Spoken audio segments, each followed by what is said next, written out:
물이 짓지 못합니다. 또한 사업 재추진은 협상 등 여러 가지 면에서 얻는 것보다 감수해야 될 것이 많을 거라는 우려의 목소리도 있습니다. 숨고르기입니다. 급해요 지금. 우리가 사업을 재개할 경우에 협상력 거의 없습니다. 왜냐하면 시기를 정해놓고 그다음에 원하는 기종을 정해놓고 할 때는 이미 우리가 갑이 되는 것이 아니거든요. 그렇기 때문에 숨고르기고요. 숨고를 때 우리가 정말 어떠한 전략하에서 어떠한 안보 구도에서 어떠한 성능을 구현하는 비행기가 필요할지는 그때 좀 선택을 해야 돼요. FX 사업이 원점으로 돌아간 건 단순히 예산상의 문제가 아닙니다. 8조가 넘는 엄청난 예산을 들여 우리가 왜 이 사업을 하는지 그 목표를 잃었기 때문입니다. 원점 재출발이라는 목표가 다시 설정된 만큼 이번엔 절차상의 문제들에 얽매이지 말고 국가 안위와 미래 항공사업의 초석을 다질 수 있는 최선의 선택을 해야 할 것입니다.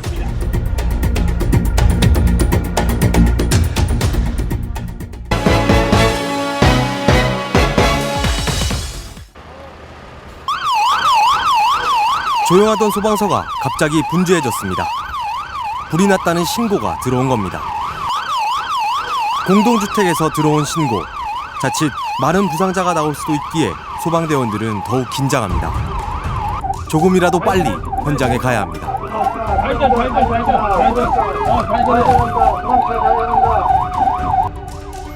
도착과 즉시 행동에 나서기 위해 준비하는 소방대원들. 건물 밖으로 신연기가 조금 나오는 정도고 그 길은 안 보이는 거고. 현장과 가까운 센터에서 출발한 대원이 먼저 도착했다며 연락을 해왔습니다. 지금 연기 같은 거는 하는 게 있어요. 정확한 대응을 위해선 현장 상황을 끊임없이 확인해야 하는 겁니다. 지금 문기방 완료. 문기방 해가지고 진입해서 확인한 바 음식물도 아니고 멤버션도 아니에요. 다행히 방역소독을 화재로 착각한 신고. 하지만 모든 현장이 이렇게 쉽게 정리되는 건 아닙니다. 대원들은 지난달 초 출동했던 한 아파트 화재를 떠올렸습니다.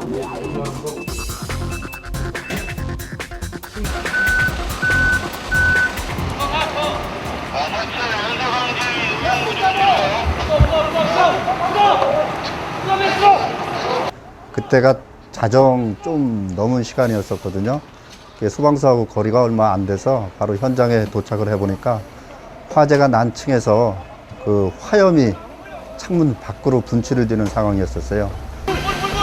4층에서 시작된 불은 위층까지 옮겨붙을 기세였습니다. 그때 현장에 도착해가지고 상당히 급박한 상황이라서 5층으로 그 연수 확대 우려가 있기 때문에 방수포를 이용해서 진화를 했죠. 도착 당시 아파트 입구는 이미 자욱한 연기로 가득 찬 상태. 불이 난 집에 사람은 없었을까? 그 이제 인명구조를 또 해요. 안에 사람이 질식해서 죽었는가 확인을 해야 할 거 아니에요, 요구조자를. 그러니까 이제 뭐 화장실, 침대 밑에, 농소, 일일이 다 확인을 해가지고. 다행히 불이 난 집에 있던 사람은 대피한 상황.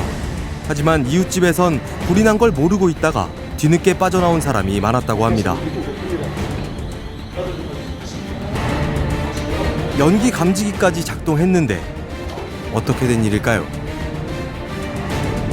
비상벨이 울려야 되는데 그게 울리지 않은 상태입니다. 우리가 사는 건물에는 불이 날 경우에 대비해 설치해 놓은 소방시설들이 있습니다. 비상벨, 스프링클러 같은 것들이죠. 그런데 이런 시설들이 제대로 작동을 하지 않아서 화재 피해가 커지는 경우가 종종 발생하고 있습니다. 화재 위험성이 높아지는 가을, 작동하지 않는 소방시설의 실태와 원인을 취재했습니다. 충북 보은의 한 마을. 이곳에선 지난달 13일 큰 불로 4명이 숨졌습니다. 화재 현장을 찾았습니다. 대원들은 당시 주점 안에 연기가 가득 차 앞이 거의 보이질 않았다고 말했습니다. 4번이요? 저게 3번. 아, 그러니까 여기